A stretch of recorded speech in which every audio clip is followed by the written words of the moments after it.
the course play today? No wind, kind of.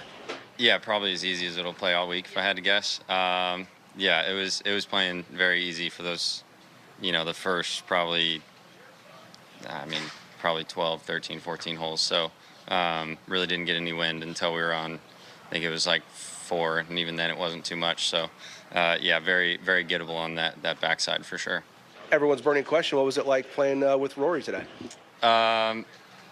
Not nearly as nerve-wracking as I thought it was going to be, to be honest. I got to meet him this morning in dining and just had some casual conversation, and he's a super nice guy. So is Chris, and it was just it was just a good easy morning.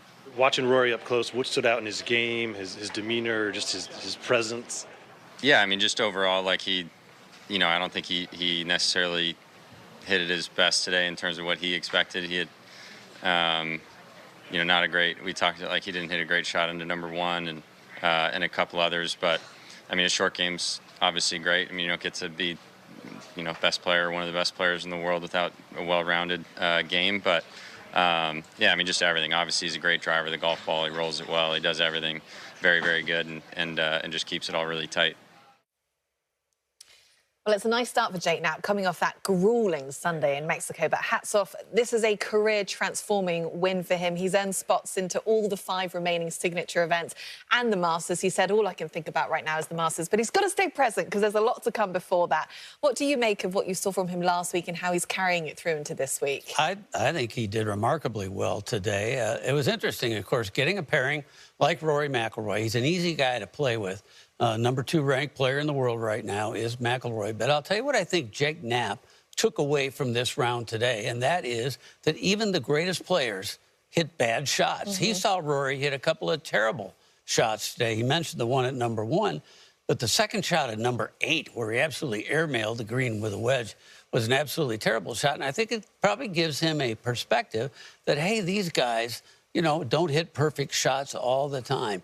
And Jake Knapp, people are surprised. A lot of people are. Smiley Kaufman's not, who picked him to be top 50 in the world before the season started.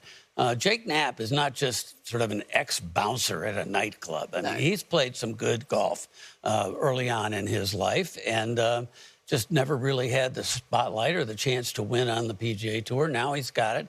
He's delivered. And tremendous driver of the golf ball. I love the way he kind of plays. He's got 2 drivers. Actually, he's got the big driver that his ball speed is tremendous, and he's a very, very long hitter. And he's got what really looks like a 3-wood to me. It's got 13.5 degrees loft when he gets on a real narrow hole.